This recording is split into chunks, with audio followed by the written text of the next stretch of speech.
Good evening, ladies and gentlemen. Welcome to Reference Point. I'm your host, Dave Cokerhook. We're back for the second segment of our conversation regarding 21st century democracy with Sally Lieber, Bruce Preville, and Matt Hammer.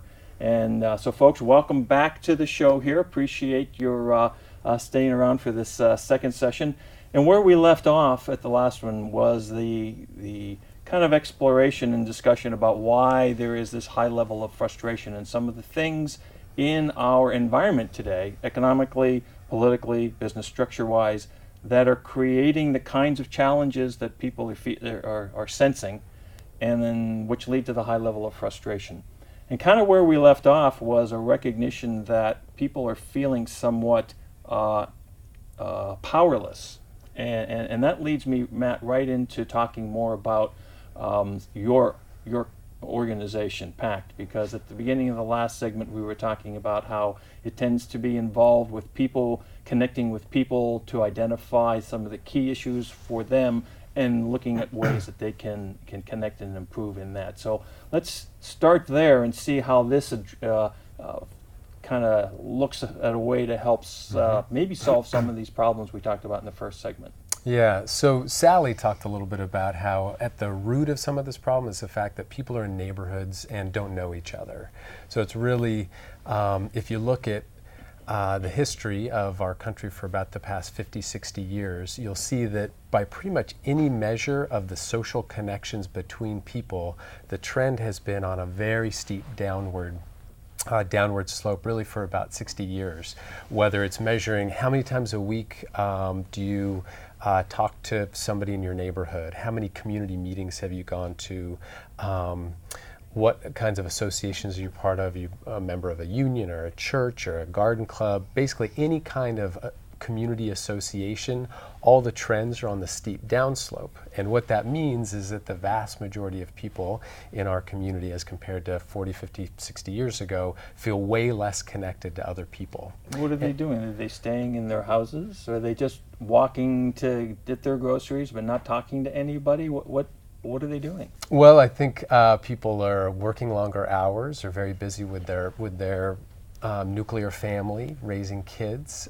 People are very overscheduled. There's long commute times. People might now live an hour away from where they work. So people are very busy, but by all those measures of the social connections between people, there's just way, way less of it going on. And what that means is that when community problems come up, whether it be the broken sidewalk or the healthcare system being broken or the neighborhood school's not very good, all those sorts of problems are able to stick around and fester when people can't imagine how they might solve that problem on their own. And so what our organization is about is helping people begin to reconnect, and we talk about sort of reweaving the fabric of relationships in a community. And if you can do that well, a lot of these problems are going to begin to get solved. So we don't start with sort of the contentious policy debates. What we do through our member religious congregations or through the public schools that we're working with or in neighborhood groups is we get people sitting down and talking with each other about what they care about, sharing their stories, how did they come to this valley, what do they care about, what's weighing on them, what keeps them up at night, what would they love to see in their community, and helping people begin to see that really even in their neighborhood, which might seem quite diverse, there's lots and lots of commonality. And so we start with people putting what they care most about on the table and then figuring out from there how they might be willing to meet for a few hours every month to try to put together a campaign to solve whatever that problem might be. Matt, how long has PACT been operating here in Santa Clara County? For about 25 years. 25 years, yeah. Okay. So can you give us some specific examples of how that kind of reintroduction of a sense of community has resulted in a specific change? Sure. Let's see, so in the 1990s, there was a big problem in East Side San Jose and downtown San Jose with growing problems with youth getting involved in drugs and violence and gangs. And PACT sponsored community meetings, small house meetings in living rooms or over kitchen tables, also in church basements, just asking people to come together and talk about what their concerns were. And it was, as a result of that, people began to create a vision of what the city of San Jose ought to look like for their kids. And people thought, there ought to be a great place for our kids to go after school. There ought to be good programs to supplement with what was going on during the school day. And what they developed was first an idea for a couple homework centers, and over the years eventually grew into this vision that was implemented, was every kid ought to have a safe place to go after school, a good quality homework center, and people were able to get the city of San Jose to invest in that program. More recently, we've been doing a whole lot of work around public schools and parents feeling very frustrated about the very low quality of schools in their neighborhoods, and beginning similar process, getting people talking with each other, beginning to meet with elected officials, visiting some great public schools in other parts of the country, and beginning to develop a vision, really waking up out of their apathy, that we could really do something if we stuck with it for a while, got smart about it, and then really put some pressure on the system to change. And as a result of that, we now have some really excellent smaller public schools in East San Jose that are educating kids at a very high level that would not be around if it weren't for the volunteer hours of hundreds and hundreds of parents who decided that they were going to do something about the problems in their midst. Who were willing to sit down and talk to each other. Yep. And about their perceived problems, and these are people from different backgrounds. It wasn't like they were all from the same, they came to San Jose and they were all from the same town someplace else. This is just like this diverse, that's fascinating, that's fabulous. Sally, I'm going to ask you how that translates from an elected official's perspective. What does this kind of connectivity that Matt's organization has been able to achieve, how does that affect a politician? Or how should it affect a politician? Well, I think it presents a wonderful opportunity for people who are in public office, because the community organization gathers people together, and then an elected official can walk in and just, it's a turnkey operation, just start listening. and they're going to find out what's important to the community, and have people that are already empowered to be there, to think that their ideas are worth hearing, are worth becoming part of the political process, which it's often difficult to convince people of. And it's just a great opportunity. I also think that elected officials need to be listening from a lot of different perspectives. And some of the ways that can happen now, if it's not physically in a neighborhood, is through tools like Facebook, Twitter, blogs, etc. And they're all things that I think can enlarge the perspective of elected officials and bring new ideas into what they're doing. One of the frustrations of being an elected official is that you tend to have to pay the most attention to the people that vote. Sure. And so younger people who have young families tend not to be as devoted of voters, just simply because of the demands on their time, as older retired folks are. People who commute long distances sometimes can't be persistent voters because they just simply don't have the time and the opportunity to be able to pay attention to that. And so I think it's sort of a patchwork perspective that needs to go on. Clearly, solving a neighborhood problem is going to take people coming together in a physical sense. But the social media present an opportunity for some kinds of mashups of people that would never happen in a physical neighborhood. Right. Just simply because people are segregated by ethnicity, by economic level, and very often on some of the political issues, they can be coming together on Facebook when they never would at a community meeting, because they're in the Bay Area. They may only be several miles apart, but they might as well be 30 or 40 miles apart, because they're not going to come together in a physical way. So it's, I think, an opportunity to bring those ideas together. Are we beginning to see some, what's the right term, usage, or are our elected officials beginning to recognize that this forum is a net positive for them, or can be a net positive for them? I think so much times you look at that things that go up on the internet, everybody goes, "Oh, look at look at that thing that I didn't mean to say, and now it's all over the internet," that sort of thing. So that can happen, but are they recognizing that there really is value proposition there for them? Well, I think it's going through some growing pains, and it's been hard for some of the elected officials because it is more revealing of personality, of interests, of excitement or lack thereof than some of the older media might be. And it's no longer the case that someone can go off to Sacramento or Washington, D.C. and really hide behind staff.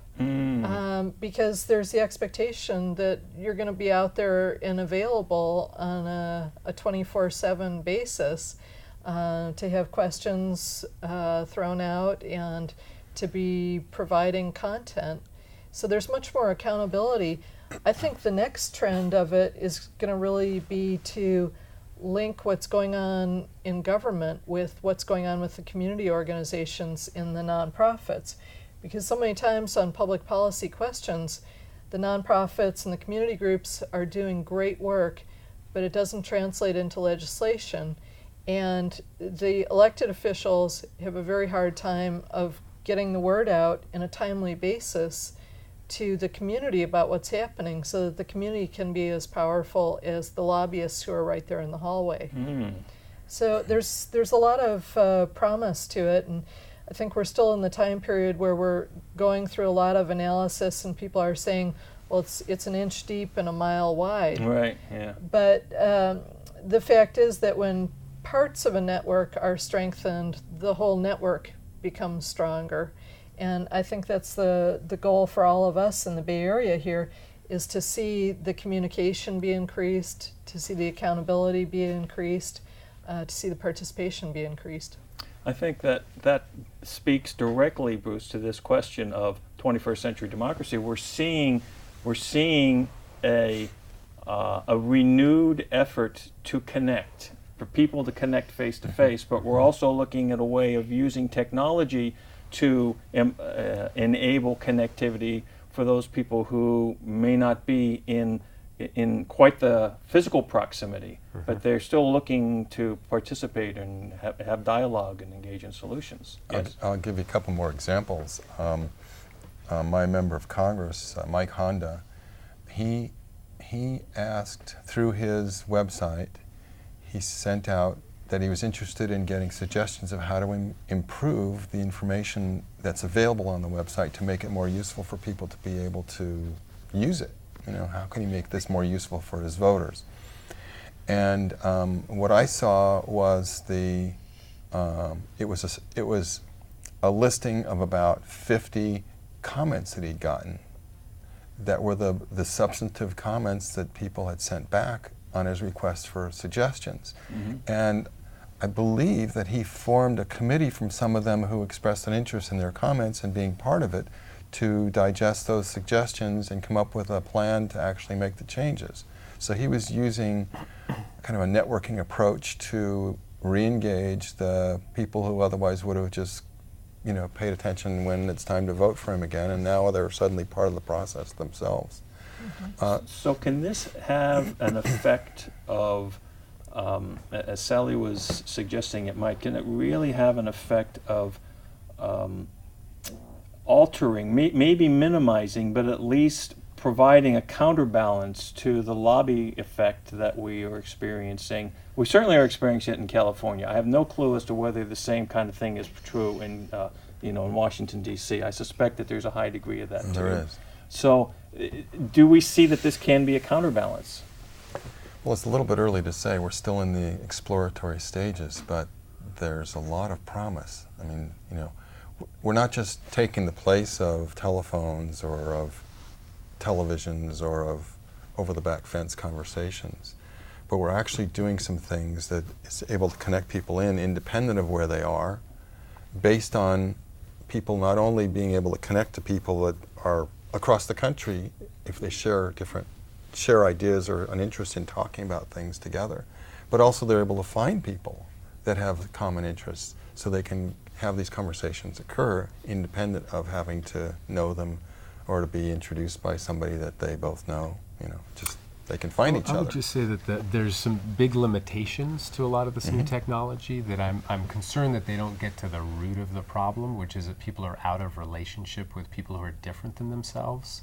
So typically on Facebook or a lot of these other forums, you can hook up with a lot of people who share this little narrow interest that you have.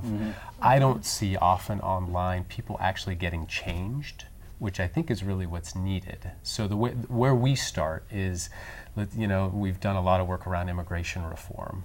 And where we don't start is like, let's get a room full of angry people and have a big policy debate on on the two extremes of the issue. Where we start is trying to get people to sit down and share their immigration stories of their family that might be 10 generations back or, happened last year.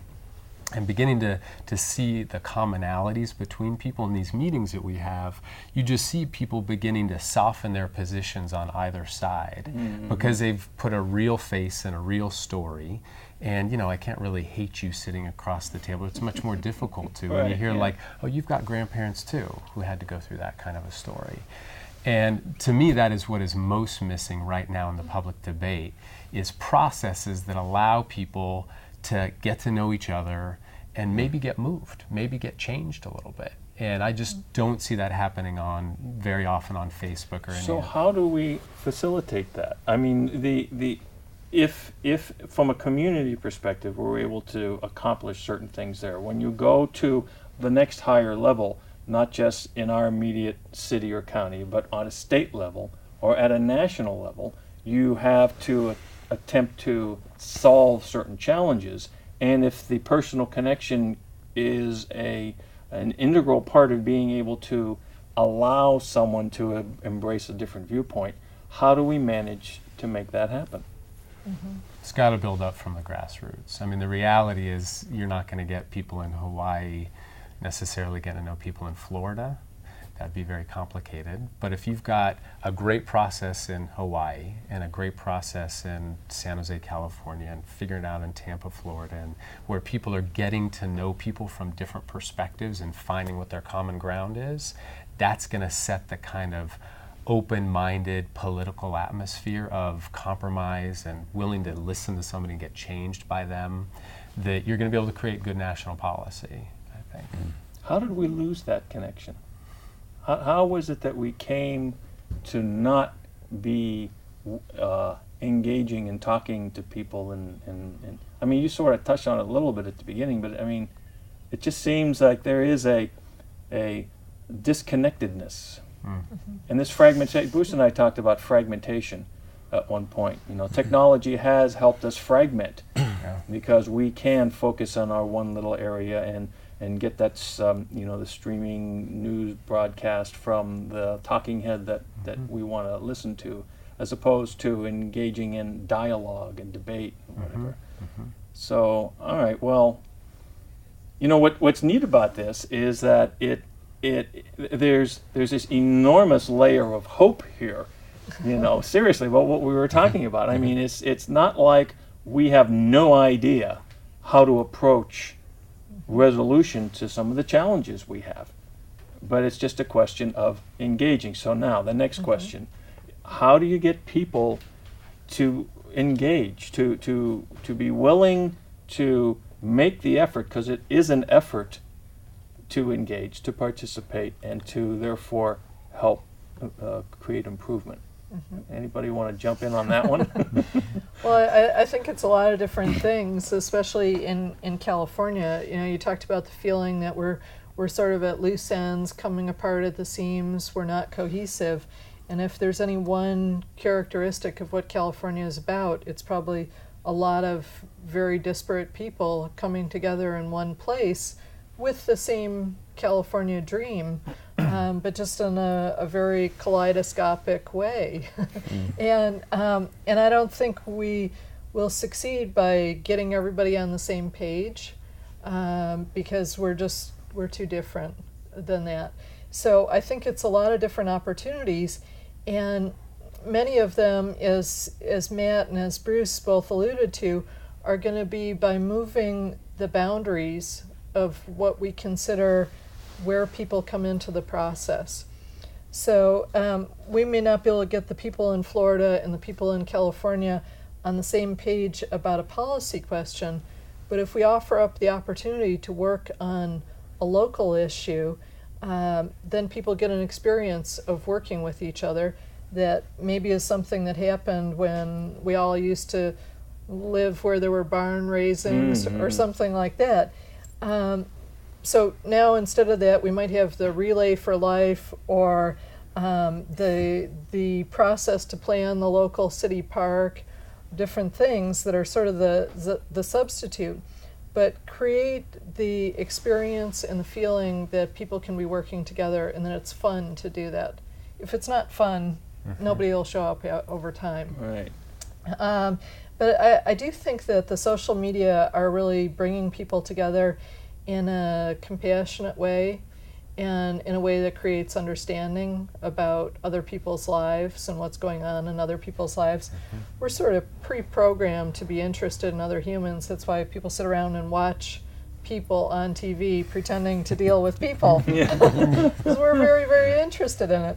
And so I think the more points of connection and the more possibilities and the more accidental agreements, oh, you like that, I like that too, and I didn't even know you until I knew that you were a friend of so-and-so, or here we are at the same meeting and I find out that you know my aunt or whatever like that. Those are the things that strengthen the network accidentally. But I don't think that there's a way of putting a funnel into the community and saying, okay, we're going to pour cohesiveness into this funnel and now it's going to gel. Yeah, cohesiveness is one thing, but participation is another. Matt, when you engage in the communities, do you find what percentage of a community is likely to be willing to experience this kind of connection? Oh, probably 5 or 10%, and I think there's a huge amount that you can do if in a neighborhood or in a part of San Jose, Sunnyvale, if you can get 5% of the people coming out to some meetings over a period of time to put together a plan for how to improve things, there's just huge numbers of things that you can do. That is very cool, because it's not like you got to get everybody to say, oh, okay, I want to do this, or I can do this, or I'm willing to do this, or whatever. It's just, I guess it's providing everyone an opportunity in a non-threatening way so that those who will respond to it will come forward. And I think it's also asking some big questions that rarely get asked. So it's like, what kind of a community do you want to live in? And let's talk about that for an hour. What does that actually look like? What would a community that really takes care of its young people, what would that actually look like? And that's just almost never part of the discussion in Sacramento or your local city hall. And people love that kind of stuff if you give them the space to do it. And then if they feel like you're asking them to come to some meetings that are about their biggest dreams, people are willing to do that and put in a few hours every month to actually take some steps toward what they want. Very cool. Bruce, you look like you have something to contribute. Yes. What the things that Matt and Sally and you were talking about, it reminds me of that perhaps what is occurring gradually, we're in the beginning stages of it, but perhaps what is occurring is we're getting back to our roots. The things, the principles, the ideals that were used in creating this country, that we're actually regaining a way of moving back and living our lives that way together. Like seeing that it's not just us isolated in our own house thinking things, but we can actually think together and realize that we have things that we share. And they're not just, what am I going to buy tomorrow? What car is a good one? Or who do we complain about on the political front? But that we can actually engage and have it be meaningful and have it draw in other people who are likewise interested, and they may not have the same opinion about things, but we're all dedicated to furthering our society, and it reminds me a lot of what we began this country on. Right. Is that kind of optimism and that kind of set of and even values. at that, it wasn't 90% or 80% or 70% or even 25% of the people that were actually pushing that initiative forward. back then. That's right. So it doesn't, like you were saying, Matt, it doesn't take a huge percentage of the population to affect a positive change. The issue is, can we get people engaged? Can you get those that will give them the opportunity to do so? We only have a couple minutes left in the show, so Bruce, you had something else you wanted to comment? Just that if as we learn, as we grow and evolve into leveraging these things on a local level, so it's really real for the people that are doing it, it'll start to show up all over the place. And there will be a tipping point when suddenly it seems like this is what's happening all over the place. And it won't be just a matter of there's a little dot of it here and a bit of it there and a little tiny group here, but it's going to occur to like everybody, like it's all over, and that's what's happening with us collectively. No, this is very cool, because one of the things that Bruce and I had talked about is there are so many well-intentioned people in small groups around the country trying to do good, but they are not connected. Right. But what we're talking about here is that each of these little pockets are going to radiate, and eventually it's going to have a larger based impact. And they don't necessarily have to be connected, as long as their intentions are honorable. You're going to end up with these positive possibilities. Very cool. Well, I think we're just about running out of time. Is there any last something, Sally, that you wanted to? Well, I'm just excited by the possibilities, and I think that the Bay Area is a great place to do this. California is a great place. The U.S. is a great place.